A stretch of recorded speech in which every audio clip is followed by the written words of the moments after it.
Selamat hari Minggu, Bapak, Ibu, Saudara-saudari sekalian. Kita sudah memasuki minggu ketiga bulan keluarga GPO di tahun ini. Tema kita pada minggu ini adalah kasih yang mengampuni. Sebelumnya, mari kita persiapkan hati, pikiran kita, kita bersaat teduh sejenak. Mari kita bersaat teduh.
Mari jemaat sekalian, dengan bangkit berdiri kita mendengarkan panggilan beribadah yang diambil dari Mazmur 92 ayat kedua hingga keempat. Mazmur 92 ayat kedua hingga keempat akan saya bacakan.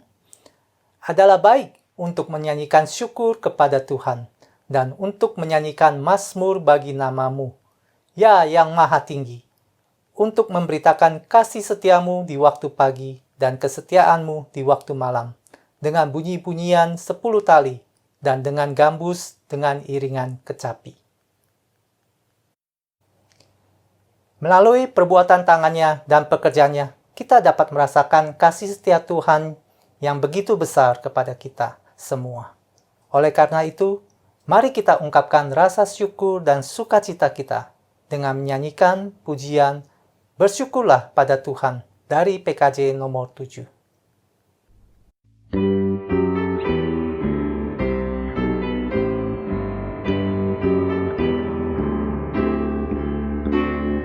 Bersyukurlah pada Tuhan, serukanlah namanya, bernyanyilah bagi Tuhan, mari bermazmurlah.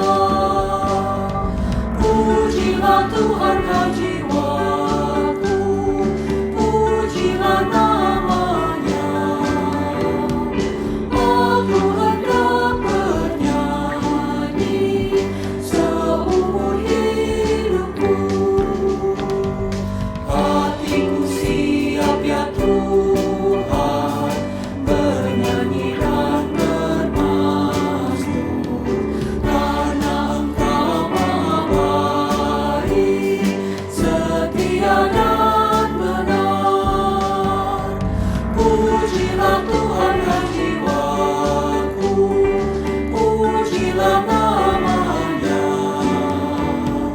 Aku hendak bernyanyi seumur hidupku.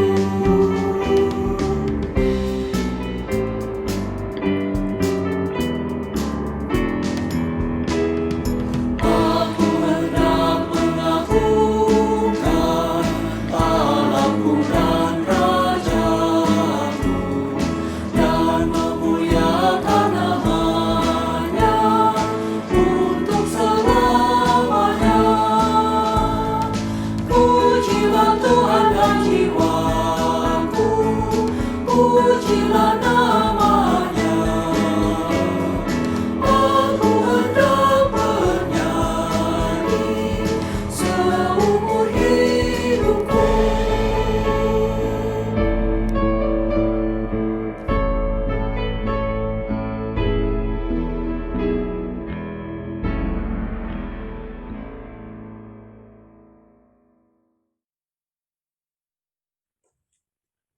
Jemaat yang dikasihi Tuhan dimanapun saudara-saudara berada, sekali lagi kita bersama-sama mengakui bahwa pertolongan kita datangnya dari Allah. Allah pencipta langit dan bumi, Allah Tritunggal yang setiawan itu, Allah Bapa, Putra, dan Roh Kudus yang menciptakan alam raya dan tidak pernah meninggalkan pekerjaan tangannya. Oleh karenanya, kiranya kasih karunia dan damai sejahtera dari Allah Bapa dan dari Tuhan kita Yesus Kristus menyertai saudara sekalian. Amin.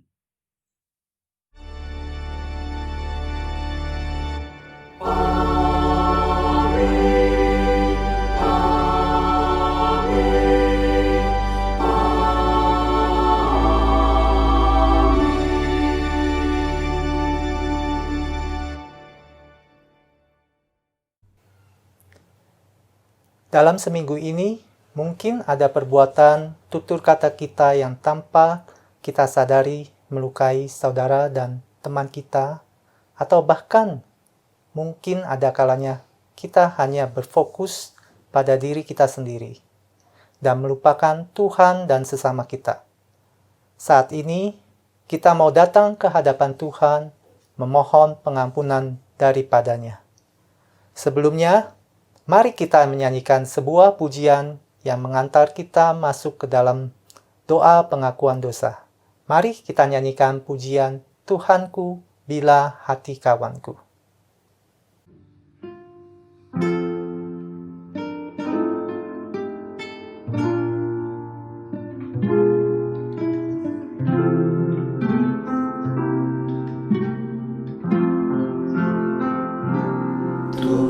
Tuhanku, bila hati kawanku terluka oleh tingkah ujarku dan kehendakku jadi panduku, ampunilah.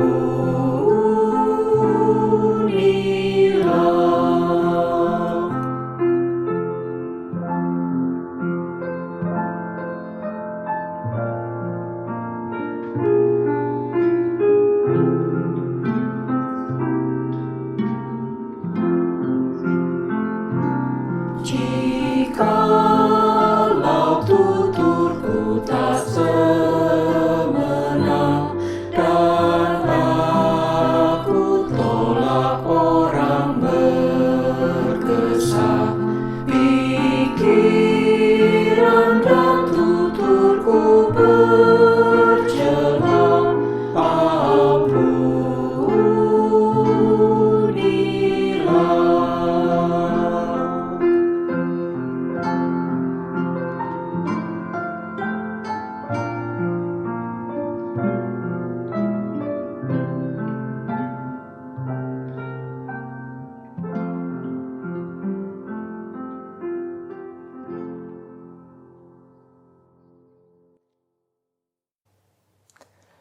Saya memberikan kesempatan kepada jemaat sekalian untuk berdoa secara pribadi. Kemudian saya akan tutup di dalam doa. Mari kita berdoa.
Tuhan Allah Bapa kami yang ada di surga, kami datang ke hadapan Engkau.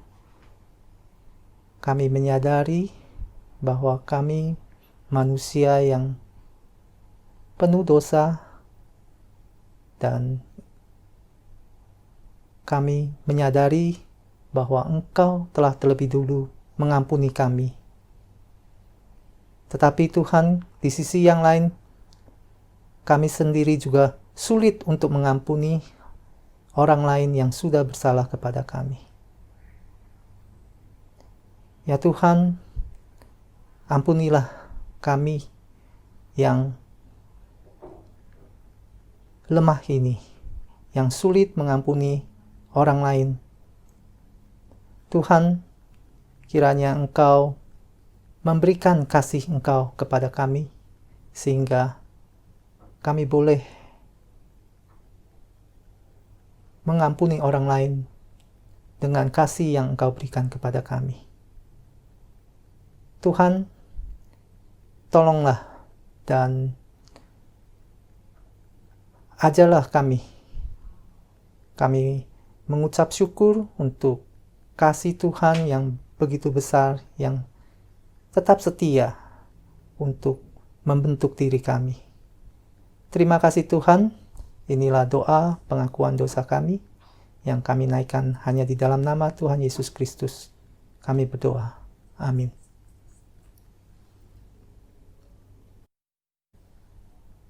Berita anugerah pada hari ini diambil dari Efesus pasal 2 ayat yang keempat hingga ayat ke-6.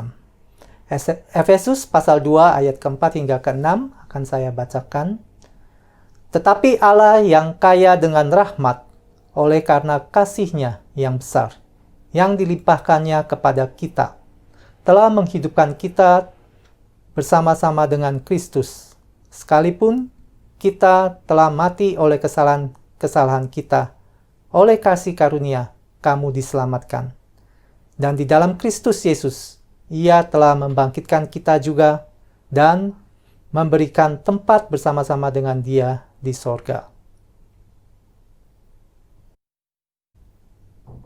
Jemaat sekalian, sekarang saatnya kita akan mendengarkan firman Tuhan. Marilah kita belajar seperti Maria yang duduk tenang di bawah kaki Yesus dan fokus mendengarkan firman-Nya. Untuk itu, mari kita nyanyikan pujian Tuhan Allah telah berfirman yang membantu mempersiapkan hati pikiran kita di dalam mendengarkan firman-Nya.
Shalom jemaat Tuhan, kita mengucap syukur kita dapat beribadah kepada Tuhan.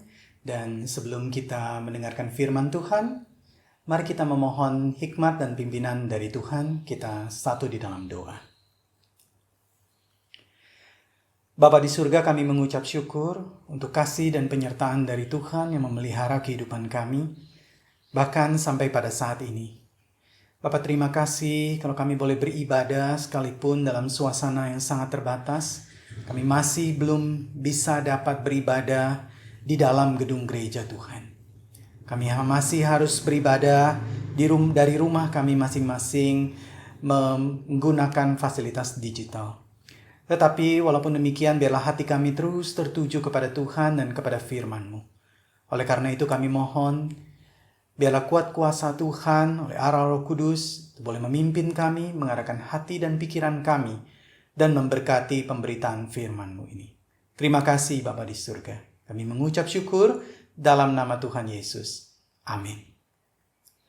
Bapak Ibu Saudara yang terkasih dalam Tuhan, tema kita pada minggu hari ini ialah kasih yang mengampuni. Kasih yang mengampuni. Dan untuk melandasinya, kita akan membaca dari beberapa bagian firman Tuhan. Yang pertama, mari kita membuka dari Matius pasal yang ke-6 ayat 14 dan 15. Matius pasal yang ke-6 ayat 14 dan 15. Saya akan bacakan untuk kita. Matius pasal 6 ayat 14 dan 15. Karena jikalau kamu mengampuni kesalahan orang, Bapamu yang di sorga akan mengampuni kamu juga. Tetapi jikalau kamu tidak mengampuni orang, Bapamu juga tidak akan mengampuni kesalahanmu. Satu bagian lagi dari firman Tuhan yaitu dari Matius pasal yang ke-18 ayat 21 sampai 35. Matius 18 ayat 21 sampai 35. LAI memberikan judul perumpamaan tentang pengampunan. Ayat 21 di sana dikatakan, kemudian datanglah Petrus dan berkata kepada Yesus, Tuhan, sampai berapa kali aku harus mengampuni saudaraku jika ia berbuat dosa terhadap aku? Sampai 7 kali? Yesus berkata kepadanya, bukan, aku berkata kepadamu bukan sampai 7 kali, melainkan sampai 70 kali 7 kali. Sebab hal kerajaan sorga seumpama seorang raja yang hendak mengadakan perhitungan dengan hambanya. Setelah ia mulai mengadakan perhitungan itu, dihadapkannya lah kepadanya seorang yang berhutang 10.000 talenta. Tetapi karena orang itu tidak mampu melunaskan hutangnya, raja itu memerintahkan supaya ia dijual beserta anak istrinya dan segala miliknya untuk pembayar hutangnya. Maka sujudlah hamba itu menyembah dia, katanya, sabarlah dahulu, segala hutangku akan kulunaskan. Lalu tergelaklah hati raja itu oleh belas kasihan akan hamba itu, sehingga ia membebaskannya dan menghapuskan hutangnya. Tetapi ketika hamba itu keluar, ia bertemu dengan seorang hamba lain yang berhutang 100 dinar kepadanya. Ia menangkap dan mencekik kawannya itu dan katanya, bayar hutangmu. Maka sujudlah kawannya itu dan memohon kepadanya, sabarlah dahulu, hutangku itu akan kulunaskan. Tetapi ia menolak dan menyerahkan kawannya itu ke dalam penjara sampai dilunaskannya hutangnya. Melihat itu kawan-kawannya yang lain sangat sedih, lalu menyampaikan segala yang terjadi kepada tuan mereka. Raja itu menyuruh memanggil orang itu dan berkata kepadanya, hai hamba yang jahat, seluruh hutangmu telah kuhapuskan karena engkau memohonkannya kepadaku. Bukankah engkau pun harus mengasihani kawanmu seperti aku telah mengasihani engkau? Maka marahlah tuannya itu dan menyerahkannya kepada algojo-algojo sampai ia melunaskan seluruh hutangnya. Ayat 35 di sana dikatakan, maka Bapakku yang di sorga akan berbuat demikian juga terhadap kamu apabila kamu masing-masing tidak mengampuni saudaramu dengan segenap hati. Sedemikian jauh kita membaca firman Tuhan. Selamat dan berbahagia bagi setiap kita yang bukan hanya mendengar firman, tetapi juga yang melakukannya dalam kehidupan kita hari lepas hari. Bapak Ibu Saudara yang terkasih di dalam Tuhan, di rumah sakit terbaring seorang laki-laki parubaya beserta dengan keluarganya yang mengelilinginya. Saudara dokter mengatakan vonis yang diberikan itu sudah jelas, yaitu bahwa kondisi dari bapak ini sudah sangat kritis. Dokter mengatakan ada racun di dalam tubuhnya yang tidak bisa disembuhkan. Sehingga di dalam kondisi yang terakhir, di dalam saat-saat kritisnya, dia memanggil istrinya, memanggil anak-anaknya, semua berkumpul. Maka si bapak ini mulai memberikan pesan-pesan terakhir kepada anaknya. Pada yang sulung dia berkata supaya tegar dan kuat, menjadi tulang punggung bagi keluarga, menjaga adik-adiknya. Kepada anaknya yang lebih kecil dia berkata untuk boleh saling mengasihi satu dengan yang lain, dan juga hormat kepada yang sulung dan juga mengasihi mama mereka. Dan setelah dia selesai berbicara kepada anak-anaknya, maka dia berkata, dia minta waktu untuk bicara berdua saja dengan istrinya. Maka mereka semua meninggalkan ruangan dari kamar di rumah sakit itu. Maka tinggallah si bapak ini, sang pasien itu, berdua dengan istrinya. Dia tahu bahwa umurnya, waktunya saat hidupnya sudah tidak lama lagi. Maka dia berkata kepada istrinya, ada hal yang ingin saya akui kepada mama. Lalu istrinya itu berkata, sudah Pak, di akhir dari semua ini, Papa jangan pikir yang macam-macam. Istirahat saja, kata sang istri dengan penuh pengertian. Tetapi si suami ini rasanya dia tidak bisa menahan kata-katanya, dia terus ingin mengungkapkan kepada istrinya. Lalu dia berkata, Ma, dengarkan dulu. Ada hal yang perlu Papa akui kepada Mama. Papa pernah berbuat salah. Salah yang sangat besar sekali. Papa pernah selingkuh dengan teman dari Mama sendiri. Lalu si istri itu diam. Dia adalah satu kebenaran yang menyakitkan bagi dia. Tapi dia dengan tenang berkata, Mama sudah tahu, Pak. Lalu si suami itu terkejut. Ya, dia dalam kondisi sakitnya, yang hampir menemui ajalnya, dia terkejut. Mama sudah tahu semua itu. Lalu istrinya berkata, Mama sudah tahu. Lalu sambil batuk-batuk, si suami itu berkata, waduh, Mama sudah tahu selama ini. Aduh, tapi kok Mama bisa sabar, Mama bisa tenang menghadapi Papa seperti ini. Papa merasa sangat terharu. Lalu si istri berkata, sudah Pak, tenang saja. Ya, Papa minta maaf, Papa sungguh-sungguh minta maaf. Papa bersalah sekali seperti ini. Lalu si istri itu berkata, iya, sudah, Mama sudah maafkan. Papa jangan khawatir. Papa udah jangan terlalu banyak memikirkan hal-hal seperti itu. Dokter mengatakan kondisi Papa juga sudah lemah. Udah tenang aja.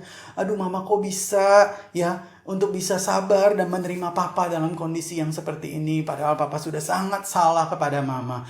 Sudahlah Pak, kata sang istri berkata. Yang lalu sudah berlalu, jangan dipikirkan lagi. Lagi pula juga yang taruh racun di dalam minuman itu kan Mama. Begitu ya.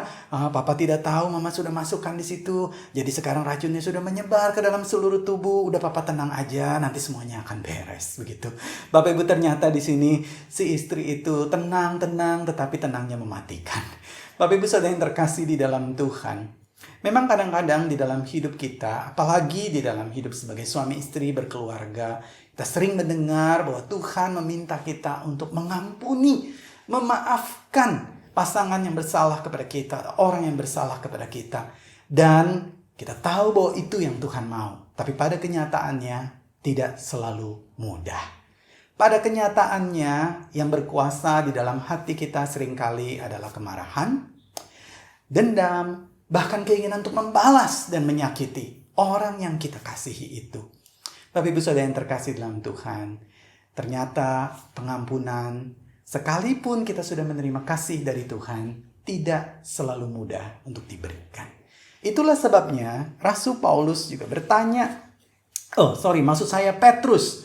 Petrus bertanya kepada Tuhan Yesus di ayat yang ke-21. Satu pertanyaan yang juga menjadi pertanyaan banyak orang. Di sana ditanyakan, Tuhan, sampai berapa kali aku harus mengampuni saudaraku jika ia berbuat dosa terhadap aku? Apakah sampai 7 kali? Nah, ditanya seperti itu. Nah, saudara, di sini Tuhan Yesus memberikan jawaban di ayat yang ke-22. Bukan, aku berkata kepadamu, bukan sampai 7 kali, melainkan sampai 70 kali 7 kali. Saudara, apa maksudnya waktu Tuhan Yesus mengatakan sampai 70 kali 7 kali? Apakah maksudnya itu 70 dikali 7 seperti itu? Bapak Saudara, ada dua hal yang Tuhan Yesus mau sampaikan berkaitan dengan pengampunan di dalam bagian ini. Saudara, orang Yahudi itu memiliki simbol-simbol. Nah, salah satunya simbolnya itu adalah angka. Angka 7 di dalam pemahaman Yudaisme itu adalah menggambarkan keutuhan atau kesempurnaan. Dengan kata lain, ketika Tuhan Yesus berkata, kau harus mengampuni saudaramu itu 70 kali 7 kali, itu berarti Tuhan Yesus mau mengajarkan ampunilah dengan utuh, ampunilah dengan sempurna. Saudara, itu yang pertama, artinya lepaskan semua hal yang menjadi dendam, menjadi kebencian, dan berikanlah pengampunan dengan utuh. Yang kedua, yang Tuhan Yesus katakan itu adalah mengampuni bukan hanya dengan utuh, dengan sempurna, tetapi juga mengampuni berulang kali. Itulah sebabnya Tuhan Yesus katakan 70 kali 7 kali. Artinya satu penekanan kesempurnaan yang diulang terus-menerus. Saudara, pengampunan yang Tuhan minta dari kita untuk sesama kita, itu adalah pengampunan yang berulang-ulang. Sebagaimana Tuhan mengampuni kita berulang-ulang, berulang kali. Begitulah yang Tuhan mau juga kita mengampuni sesama kita berulang kali. Bapak Ibu Saudara yang terkasih di dalam Tuhan, sudah jelas jika kita melihat bahwa pengampunannya ini maknanya adalah seperti ini, yaitu berikan pengampunan dengan sempurna, dengan utuh, dan berikan pengampunan dengan berulang kali. Sudah jelas kita tidak bisa melakukannya dengan kekuatan kita sendiri. Kita membutuhkan pertolongan Tuhan. Kita membutuhkan anugerah dari Tuhan. Itulah sebabnya Tuhan Yesus menceritakan perumpamaan tentang pengampunan ini. Saudara, di dalam perumpamaan ini dikisahkan mulai dari ayat 23 dan seterusnya. Di sana ada seorang hamba, begitu ya, yang berhutang kepada raja. Hutangnya sangat banyak, dikatakan 10.000 talenta. Saudara, kalau kita mendengar istilah talenta, itu seringkali kita berpikir, oh talenta berarti kemampuan begitu ya. Atau talenta berarti itu adalah bakat, seperti itu. Ya, ada hubungannya dengan itu, tetapi pada konteks ayat ini atau di dalam kehidupan orang Yahudi pada waktu itu, talenta adalah mata uang. Jadi alat untuk pembayaran. Saudara, satu talenta itu kalau kita hitung-hitung begitu ya, kita lihat di dalam kamus Alkitab, itu kira-kira satu talenta itu adalah upah dari 20 tahun kerja. Jadi saudara kerja selama 20 tahun begitu ya, itu dikumpul uangnya, itu nilainya 1 talenta. Saudara bayangkan 10.000 talenta itu berapa lama kerja? Berarti kira-kira 20 tahun kerja kali 10.000. Berarti 200.000 tahun kerja. Saudara bayangkan itu lama sekali baru bisa dilunasi. Belum bunganya. Ya, kalau misalnya ada bunganya, Bapak Ibu Saudara yang terkasih dalam Tuhan, maksudnya apa? Tuhan Yesus mengatakan dia berhutang 10.000 talenta. Saudara, maksudnya di sini Tuhan Yesus mengatakan dia berhutang sebegitu banyaknya sampai dia tidak akan mungkin sanggup untuk melunasinya. Itu mustahil. Berapa generasi pun bekerja, itu tidak bisa dilunasi. Bapak Ibu Saudara yang terkasih dalam Tuhan, artinya dia itu berada, si hamba yang berhutang ini berada betul-betul dalam kondisi yang benar-benar mengenaskan. Dia betul-betul tidak ada harapan kecuali dia mendapatkan belas kasihan dan anugerah dari sang raja yang baik hati itu. Saudara, itulah sebabnya di ayat yang ke-27 di sana dikatakan raja itu tergerak oleh belas kasihan akan hamba itu. Saudara perhatikan kata itu, tergerak oleh belas kasihan. Karena hamba itu, lalu dia membebaskan dan menghapuskan hutangnya. Dia tahu si hamba ini tidak mungkin bisa membayarkan hutangnya. Ini adalah satu hutang yang mustahil untuk bisa dilunasi. Dan ini hanya bisa dilunasi dengan cara belas kasihan dari raja. Anugerah dari raja yang membebaskan dan menghapuskan hutangnya. Maka, Bapak Ibu Saudara, hamba itu dilunasi hutangnya, begitu ya, dibebaskan hutangnya. Nah, Saudara, dari perumpamaan ini Tuhan Yesus mau mengajarkan apa kepada kita tentang pengampunan? Saudara, yang pertama yang Tuhan Yesus mau ajarkan adalah mengapa kita harus mengampuni? Alasan yang pertama adalah karena kita berhutang sangat banyak kepada Tuhan, Raja di atas segala raja itu.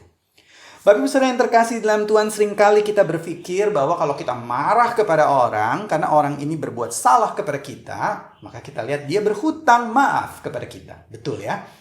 Nah, sebetulnya hal yang sama juga terjadi ketika kita bersalah atau berdosa kepada Tuhan. Dan di dalam perumpamaan ini dikatakan hamba itu bersalah dan berdosa kepada raja itu, berhutang, itu tidak terhingga. Sebenarnya hamba itu adalah gambaran diri kita. Kita memiliki hutang dosa. Kita memiliki kesalahan yang begitu banyak kepada Tuhan. Yang tidak mungkin bisa kita hapuskan. Bahkan jika kita mengabdikan seluruh hidup kita untuk bisa melunasi atau membersihkan seluruh hutang dosa itu. Tidak bisa. Satu-satunya cara adalah dengan kemurahan hati dari Tuhan. Saudara, itu adalah alasan yang pertama kenapa kita harus mengampuni. Karena kita sendiri juga berhutang sangat banyak kepada Tuhan Sang Raja. Yang kedua, alasan yang kedua adalah karena kita telah menerima banyak sekali pengampunan dari Tuhan. Bagi saudara yang terkasih dalam Tuhan, jika kita memandang kepada Tuhan Yesus, salib Tuhan, maka kita diingatkan bagaimana besarnya kasih Tuhan. Pengampunan Tuhan yang diberikan untuk kita. Kita tahu seperti gambaran hamba itu. Dia tidak berdaya tertindih oleh hutang-hutangnya. Itulah gambaran diri kita. Tetapi karena belas kasihan dari Tuhan yang membebaskan dia dari segala hutangnya. Belas kasihan Tuhan yang membebaskan kita dari segala dosa. Dan kita betul-betul dilepaskan dan dilayakkan. Kita menjadi orang merdeka, menjadi anak Tuhan. Saudara, ini alasan yang kedua kenapa kita harus mengampuni. Karena kita pun telah menerima banyak pengampunan dari Tuhan. Dan saudara, kalau kita mengingat pengampunan dari Tuhan itu bukan hanya diberikan satu kali di atas kayu salib. Bukankah setelah kita menerima Tuhan Yesus di dalam sepanjang perjalanan kita bersama Dia, seringkali kita mendukakan hatinya. Itulah sebabnya setiap minggu kita datang ke hadapan Tuhan. Ada momen di mana kita diberikan waktu untuk mengaku dosa kita di hadapannya. Kita tahu bahwa kita tidak sempurna. Tubuh dosa kita, tubuh maut. Sekalipun kita tahu roh ini adalah penurut, tetapi daging ini lemah sekali. Dan itulah sebabnya kita membutuhkan pengampunan dari Tuhan. Dan Tuhan memberikannya kepada kita. Berulang kali. Kita menerima banyak sekali pengampunan dari Tuhan. Bapak Ibu Saudara yang terkasih dalam Tuhan. Kalau kita melihat misalnya di dalam 1 Korintus pasal yang pertama, ayat yang ke-30, 1 Korintus 1 ayat 30, di sana dikatakan, tetapi oleh Dia, yaitu oleh Yesus Kristus, kamu berada di dalam Yesus, yang oleh Allah telah menjadi hikmat bagi kita. Ia membenarkan dan menguduskan dan menebus kita. Ia membenarkan dan menguduskan dan menebus kita. Bapak Ibu Saudara yang terkasih dalam Tuhan, apa maksudnya? Saudara, di dalam Kristus itu berarti hutang dosa kita itu seperti dikatakan di-cancel. Begitu ya. Dibatalkan. Allah memandang kita betul-betul seperti orang yang tidak berdosa. Seperti anaknya yang penuh kasih. Seperti Dia memandang Tuhan Yesus, anaknya yang penuh kasih. Saudara, pengampunan demi pengampunan kita terima dari Tuhan. Itu alasan yang kedua. Itulah sebab kita juga harus mengampuni sesama kita. Saudara, alasan yang ketiga, yang menurut saya juga adalah alasan yang jelas yang dituangkan di dalam perumpamaan ini, itu adalah karena kita tidak mau terpenjara oleh kebencian. Bapak Saudara, di dalam perumpamaan ini Tuhan Yesus dengan bijak sekali melanjutkan cerita itu. Setelah hamba itu dilepaskan, dibebaskan, dia senang sekali, dia keluar, dia ketemu dengan hamba yang lain. hamba yang berhutang kepadanya. Dia sendiri berhutang kepada raja 10.000 talenta, dibebaskan, dilunaskan. Tetapi temannya itu berhutang kepada dia hanya 100 dinar. 100 dinar, saudara, berapa nilai dari 100 dinar itu? Saudara, 100 dinar, 1 dinar itu kira-kira upah 1 hari kerja. Jadi 100 dinar itu kira-kira ya lebih kurang 3 bulan lah, begitu. 3 bulan kerja. Saudara bayangkan 3 bulan kerja dengan 200.000 tahun kerja. Itu jelas perbandingannya jauh sekali. Tetapi si hamba itu, yang diampuni itu, dia tidak punya belas kasihan. Dia mencekik temannya itu. Dia bilang, bayar hutangmu, lunasi hutangmu. Dan jebloskan ke dalam penjara. Kalau dia tidak mau membebaskan hutangnya, dia tidak boleh dilepaskan dari penjara. Wah, teman-teman yang lain sedih sekali. Sedih sekali. Kenapa dia sudah dibebaskan hutangnya oleh raja, tetapi dia sikapnya seperti itu kepada temannya sendiri. Kepada sesama hamba sendiri. Lalu mereka melaporkan itu kepada raja. Dan raja marah kepada si hamba yang sudah diampuni itu. Karena dia tidak menunjukkan belas kasihan kepada sesamanya. Bapak Ibu Saudara yang terkasih dalam Tuhan, sebenarnya apa yang terjadi di dalam cerita ini? Ini sebenarnya adalah satu sindiran.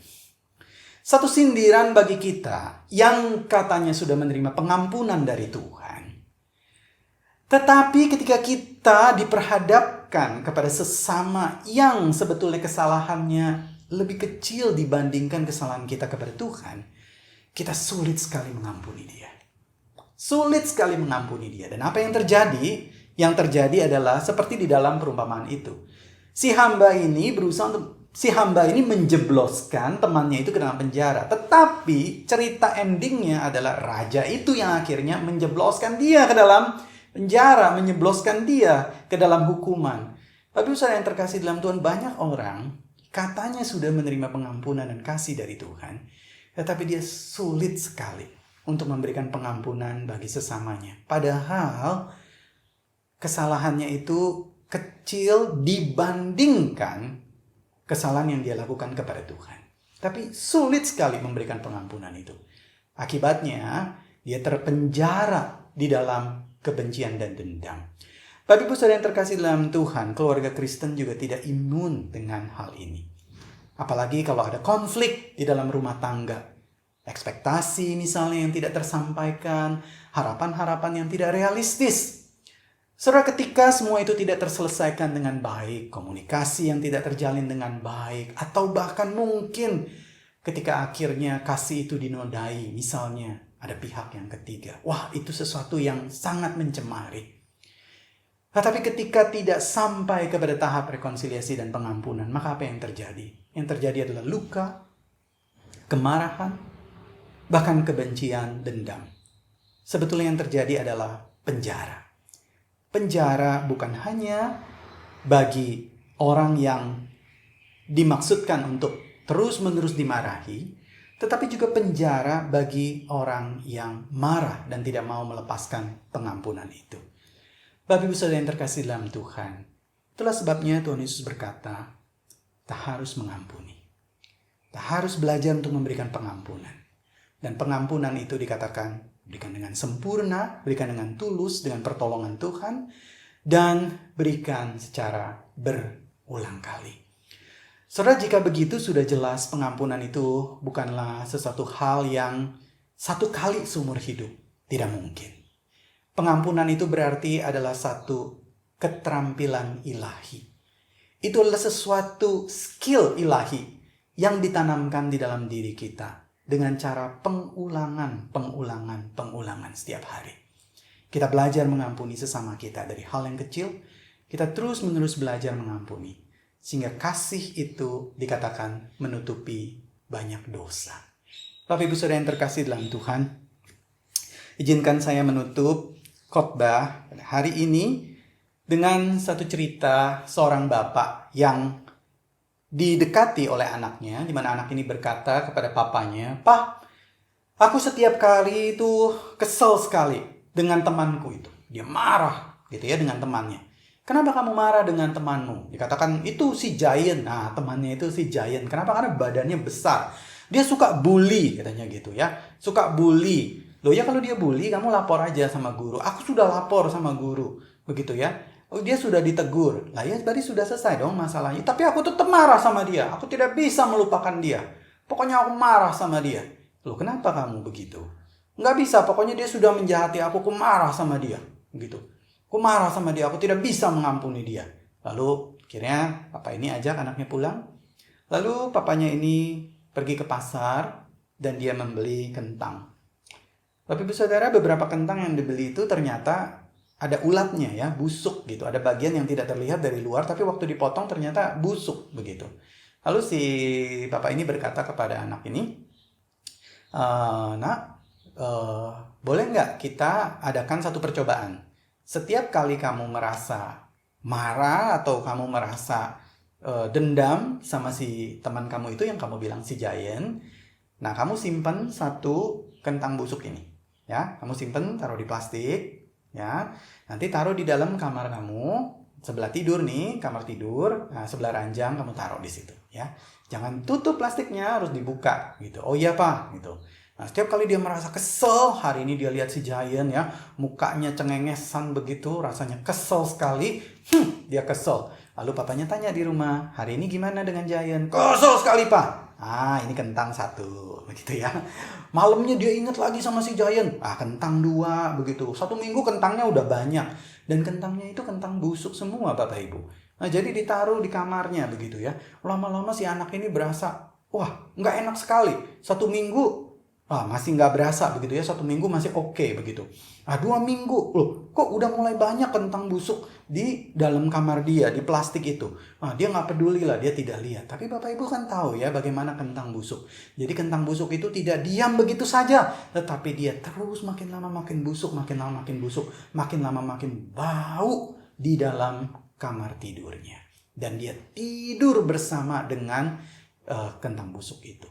Dan setiap minggu itu bertambah, akhirnya dia berkata kepada Papa, aku tidak sanggup lagi. Aku tidak mau lagi tidur di sini. Oke, kalau kamu tidak mau tidur di situ, dibuang saja kentang busuknya. Dengan cara kamu ampuni si Giant itu. Temanmu itu, gitu ya. Ampuni dia, begitu. Dan kamu akan membuang kentang busuk itu. Bapak Ibu Saudara yang terkasih dalam Tuhan, seringkali kita dalam hidup kita juga seperti itu. Tuhan sudah membebaskan kita dari segala kebusukan-kebusukan yang ada. Tapi tidak jarang kita mengambil kembali. Kita memungut kebusukan-kebusukan itu. Lalu kita taruh di dalam ranjang kita. Di samping tempat tidur kita. Kita ingat-ingat wajahnya orang ini yang sudah melakukan ini kepada saya. Apalagi kita ingat-ingat wajah pasangan kita yang sudah berbuat ini kepada saya. Kita simpan kebusukan-kebusukannya. Bapak Ibu Saudara, itu semua menggerogoti hidup kita. Oleh karena itu Tuhan mau kita lepaskan. Buang. Serahkan kepada Tuhan. Dan biarlah hati kita diisi oleh kasih yang mengampuni. Kasih dari Tuhan Yesus. Bapak Ibu Saudara yang terkasih dalam Tuhan. Biarlah firman Tuhan ini boleh menguatkan kita. Boleh mengingatkan kita bahwa Tuhan mengasihi kita. Dan Ia mau kita juga mengasihi sesama kita. Tuhan telah mengampuni kita. Ia juga mau kita mengampuni sesama kita. Pertama-tama, yaitu dari dalam rumah kita dulu. Pasangan kita, orang tua kita, anak kita, lalu tetangga kita, sekeliling kita. Biarlah kasih Tuhan ini menguasai kita, kasih Tuhan ini yang boleh bertahta di tengah-tengah rumah tangga kita. Puji Tuhan. Mari kita satu di dalam doa.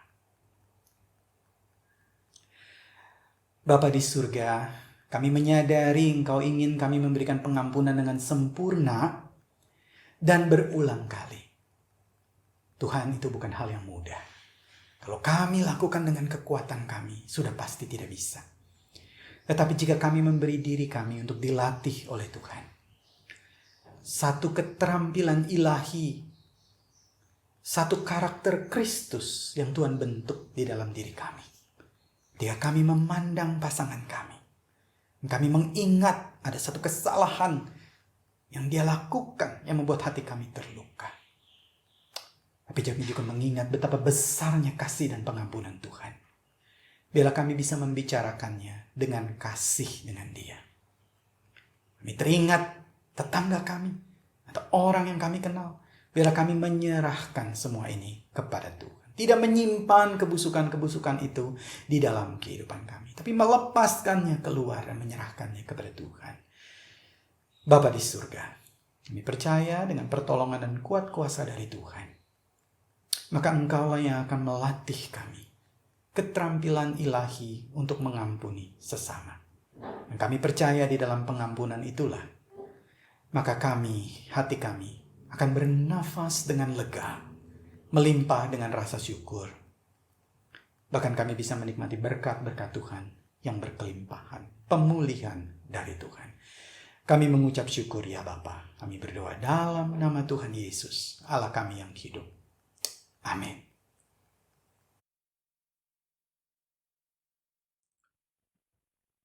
Jemaat yang terkasih, kita akan bersama-sama masuk dalam beberapa pokok doa syafaat. Kita akan mendoakan beberapa hal, termasuk apa yang sedang terjadi di dunia ini, yang kita sama-sama tahu bahwa dunia sedang berlomba-lomba untuk bisa keluar dari masa-masa sulit. Kita akan berdoa juga secara khusus untuk bangsa Indonesia yang tanggal 17 Agustus merayakan Hari Kemerdekaan. Mari kita berdoa bersama. Kami datang kepadamu, Allah yang menguasai alam semesta, termasuk Allah yang mengetahui setiap perkara-perkara yang sedang terjadi pada saat ini. Kami tahu bahwa tidak ada satu peristiwa pun yang luput dari perhatian Tuhan. Termasuk pada waktu kami mengalami masa-masa sulit, masa-masa pandemi di mana kami seringkali menggerutu, seringkali berkeluh kesah, seakan-akan tidak ada pertolongan. Memang kami mengalami masa-masa tidak menyenangkan, namun bukan berarti kami ditinggalkan oleh Allah. Kami mengucap syukur, justru melalui masa-masa sulit kami melihat bagaimana Allah bekerja secara unik. Kami bertemu dengan alat-alat berkomunikasi yang mungkin tidak pernah kami perhatikan. Kami mengalami pembinaan dengan cara berbeda. Kami bisa bertegur sapa, kami bisa saling mengadakan pertemuan-pertemuan secara virtual yang kelak akan menolong kami pada waktu kami mengalami masa-masa sulit atau pada waktu kami tidak bisa ke gereja secara fisik. Terima kasih. Betapapun kami mengucap syukur untuk setiap kesempatan melalui kesulitan, supaya kami menjadi orang-orang yang lebih kokoh lagi. Kami berdoa Tuhan, ada orang-orang yang tentu mengalami kesusahan, mengalami dampak dari peristiwa ini. Mereka yang terkena dampak secara fisik, yaitu mereka yang mungkin dinyatakan positif, dikarantina, atau keluarga mereka yang harus cemas karena anggota keluarganya ada dalam masa-masa karantina dan pemulihan perawatan. Tuhan lawat mereka, teduhkan mereka, dampingi mereka, hibur mereka, dan di dalam kemurahan-Mu kami memohon, pulihkan mereka. Untuk mereka yang mungkin terkena dampak bukan secara fisik, tapi mungkin secara finansial atau ekonomi. Mereka yang mungkin akan dikeluarkan dari pekerjaannya atau dikurangi pendapatannya. Mereka yang semakin sulit mendapatkan penghasilan-penghasilan tambahan. Baik di Singapura, di Indonesia, maupun di belahan dunia lainnya. Kami mohon kemurahan-Mu Tuhan, Engkau mendampingi, melawat mereka, menyatakan penyertaan-Mu, dan Engkau mendorong gereja, mendorong orang-orang yang punya rezeki lebih untuk berbagi dengan mereka yang berkekurangan. Kami berdoa untuk mereka yang tidak bisa bertemu dengan keluarganya karena masa-masa yang sulit ini dalam jangka waktu yang lama. Kami mengingat teman-teman pelaut yang beberapa di antaranya harus tetap berada di kapal sejak beberapa bulan yang lalu. Mereka semacam dikarantina dan terkurung, tidak bisa turun ke darat, tidak bisa berjumpa dengan keluarganya selama berbulan-bulan. Tentu ada perasaan sedih, ada perasaan bosan, ada perasaan cemas. Kami berdoa supaya Tuhan melawat mereka, menyatakan kehadiran-Mu. Dan kalau ada beberapa orang percaya di dalam kapal tersebut, dorong dan buatlah mereka menjadi orang-orang yang saling menguatkan, bersekutu dengan positif. Kami berdoa Tuhan supaya masa-masa sulit ini menjadi masa-masa yang tidak terlalu lama bagi mereka, supaya mereka dapat kembali bertemu dengan keluarganya.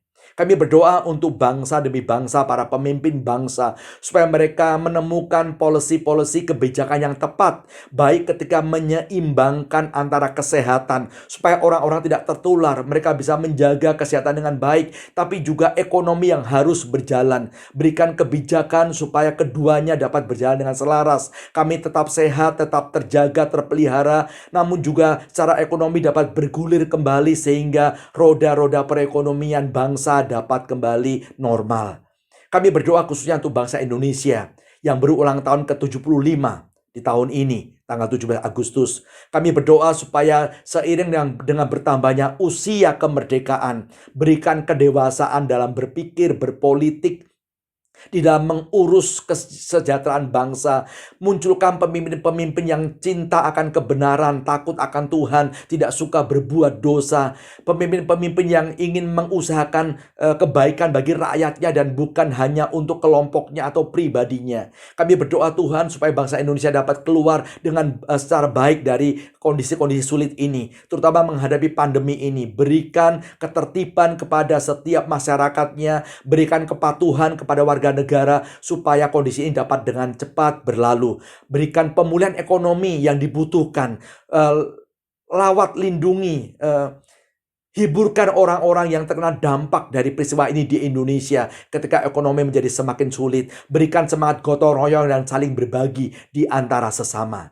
Terima kasih. Kami juga menyerahkan seluruh pergumulan jemaat kami di GPO maupun keluarga besar mereka dimanapun berada, baik yang terdampak oleh kasus COVID ini maupun mereka yang bergumul dengan masalah-masalah bukan kesehatan, tapi mungkin masalah-masalah karakter, hubungan yang tidak baik dengan pasangan, dengan anak, dengan keluarga, masalah-masalah yang mungkin membuat mereka cemas dan takut akan masa depan. Tuhan, nyatakan kehadiran-Mu dan nyatakan bahwa Engkaulah tempat di mana mereka bisa berharap dan bisa bergantung. Terima kasih Tuhan, kami menyerahkan seluruh doa kami kepada Engkau, Allah yang Maha Mendengar, Allah yang mengerti pergumulan kami, dan di dalam hikmat serta kasih-Mu, Engkau akan menjawab doa kami menurut kehendak-Mu.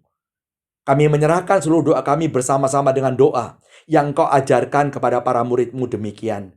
Bapa kami yang di surga, dikuduskanlah nama-Mu, datanglah kerajaan-Mu, jadilah kehendak-Mu di bumi seperti di surga. Berikanlah kami pada hari ini makanan kami yang secukupnya, dan ampunilah kami akan kesalahan kami, seperti kami juga mengampuni orang yang bersalah kepada kami. Dan janganlah membawa kami ke dalam pencobaan, tetapi lepaskanlah kami daripada yang jahat, karena Engkaulah yang mempunyai kerajaan dan kuasa dan kemuliaan sampai selama-lamanya. Amin. Bapak, Ibu, Saudara-saudari sekalian, mari dengan bangkit berdiri bersama dengan gereja dan orang percaya di segala waktu dan tempat, kita akan ikrarkan pengakuan iman rasuli yang berbunyi demikian. Aku percaya kepada Allah, Bapa yang Maha Kuasa, Khalik langit dan bumi, dan kepada Yesus Kristus, Anak yang tunggal Tuhan kita, yang dikandung daripada Roh Kudus, lahir dari anak darah Maria, yang menderita sengsara di bawah pemerintahan Pontius Pilatus, disalibkan, mati dan dikuburkan, turun ke dalam kerajaan maut. Pada hari yang ketiga, bangkit pula dari antara mati, naik ke surga, duduk di sebelah kanan Allah, Bapa yang Maha Kuasa. Dan dari sana ia akan datang untuk menghakimi orang yang hidup dan yang mati. Aku percaya kepada Roh Kudus, gereja yang kudus dan am, persekutuan orang kudus, pengampunan dosa, kebangkitan daging, dan hidup yang kekal. Jemaat sekalian dipersilakan duduk kembali.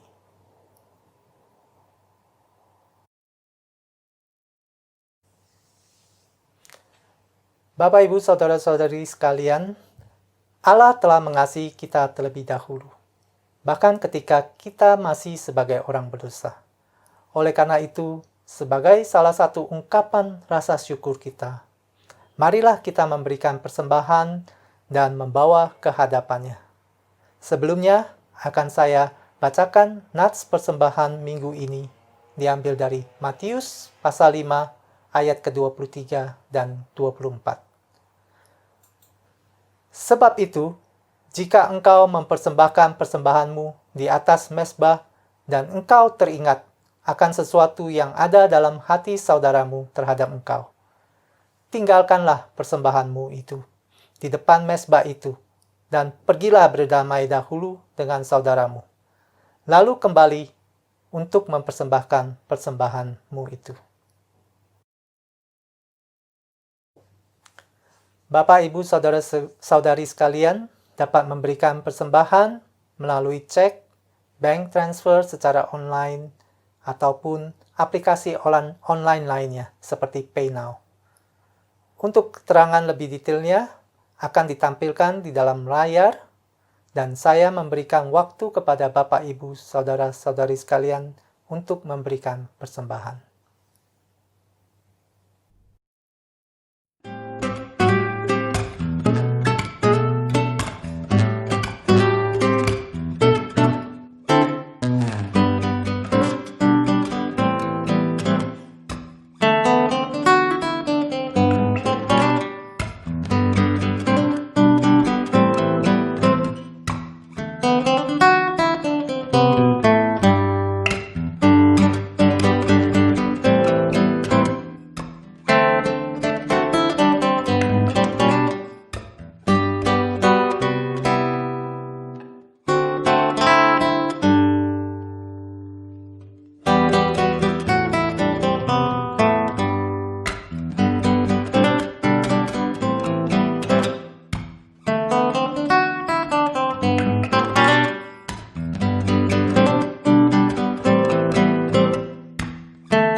Mari jemaat sekalian, kita bawa persembahan kita ke hadapannya.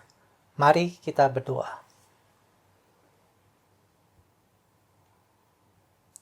Tuhan Allah Bapa kami yang ada di surga, kami mengucap syukur untuk kasih Tuhan yang begitu besar kepada kami, yang telah mengampuni kami. Walaupun pada saat itu kami masih menjadi musuh dan menjadi orang yang berdosa terhadap Engkau, Tuhan.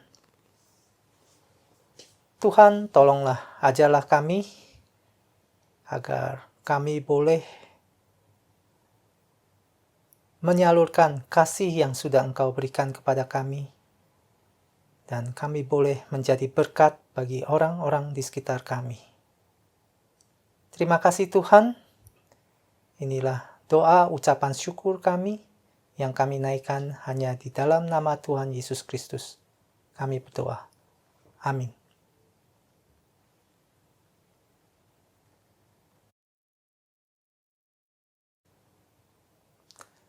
Pengampunan adalah salah satu bukti dari kasih Allah kepada kita. Oleh karena itu, kita sebagai orang yang sudah diampuni, seharusnya kita pun mengampuni orang yang bersalah kepada kita. Mungkin orang itu suami atau istri kita, orang tua kita, atau anak-anak kita. Seperti lirik di dalam lagu tema bulan keluarga tahun ini. Alangkah indahnya jika seisi rumah kita dapat bersatu dalam kasih, saling melayani, dan saling mengampuni. Mari jemaat sekalian kita nyanyikan pujian tekad kita, aku dan seisi rumahku.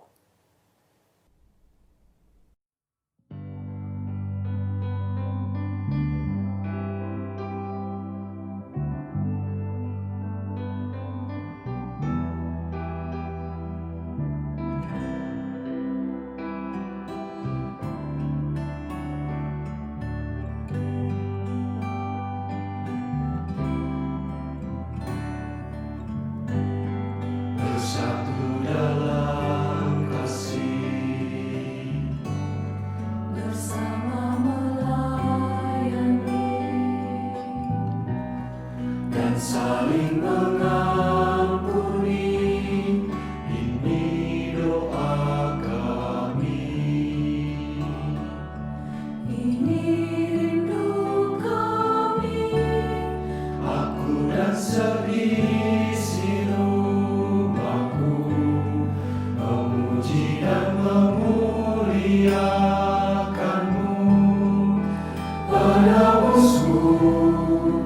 penyelamatku, penolong dalam hidupku.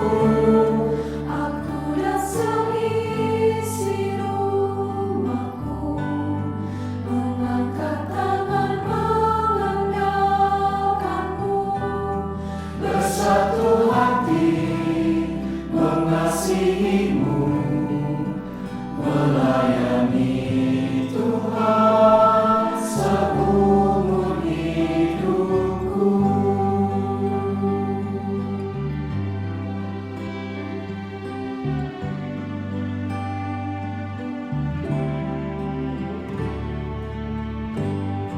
Bersatu dalam kasih, Bersama melayani dan saling mengampuni. ini doa kami. Ini rindu kami. Aku dan seisi rumahku memuji dan memuliakanmu. Penebusku, penyelamatku, penolong dalam hidupku.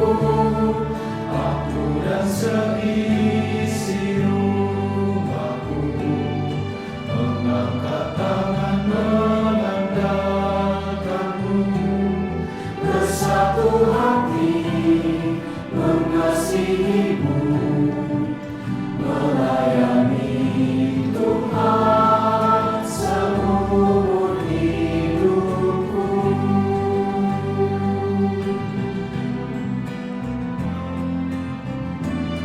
Aku dan seisi rumahku memuji dan memuliakanmu.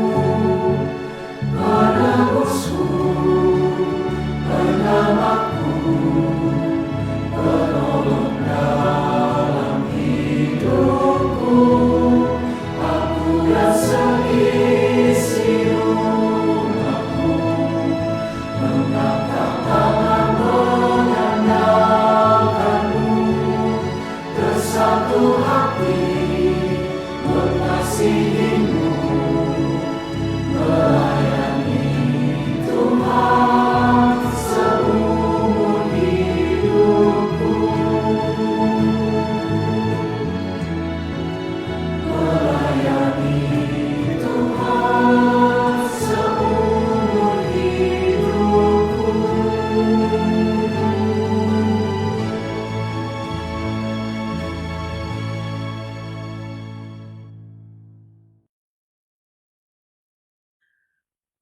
Jemaat yang terkasih, kita berada di ujung ibadah ini. Sekali lagi kita mengingat bahwa sebagai orang-orang yang sudah diampuni, selayaknya lah kita juga berbagi kasih dan pengampunan kepada orang-orang di sekeliling kita, maupun dalam lingkungan yang terdekat, yaitu keluarga. Ingatlah, sebagai pribadi dan sebagai keluarga, kita adalah utusan-utusan Allah. Jadilah saksinya bagi kemuliaannya, di mana setiap kita mengabarkan bahwa Allah sudah mengampuni kita dan kita siap untuk berbagi pengampunan. Oleh karenanya, arahkanlah hatimu kepada Allah dan terimalah berkat-Nya. Kiranya kasih, kemurahan, berkat-berkat surgawi yang berasal dari Allah Bapa, Putra dan Roh Kudus akan menaungi engkau, akan menyertai engkau dan memampukan engkau untuk menjadi pribadi-pribadi maupun keluarga yang saling mengasihi dan saling mengampuni, mulai dari hari ini sampai selama-lamanya. Amin.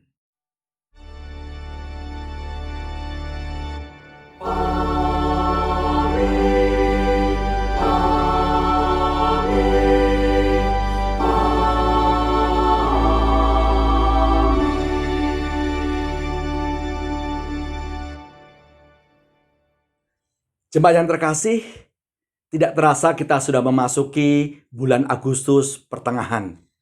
Kita bersyukur bahwa Tuhan sudah menolong kita untuk beradaptasi, untuk menyesuaikan diri dengan kondisi yang makin lama kita tahu bahwa di dalam kemurahannya kita bisa menemukan hal-hal baru, kegiatan baru, cara untuk kita bisa berkomunikasi, bisa terus mengadakan persekutuan, bisa terus mengalami pembinaan baik dari gereja maupun dari tempat-tempat lain. Kita mengucap syukur bahwa Allah tidak pernah meninggalkan kita. Karena itu, teruslah belajar untuk mengucap syukur, menikmati dengan sukacita setiap hal yang Tuhan izinkan masih akan kita lewati. Tidak tahu untuk berapa lama, tapi berapapun lamanya itu tidak menjadi masalah. Kalau kita melewatinya bersama dengan Tuhan, bersama dengan keluarga, di dalam kegembiraan, di dalam pertemanan-pertemanan yang bisa kita terus lakukan. Kiranya Tuhan menolong kita untuk tetap sehat, tetap bergembira. Ibadah kita selesai, kita mengambil waktu teduh. Tuhan memberkati.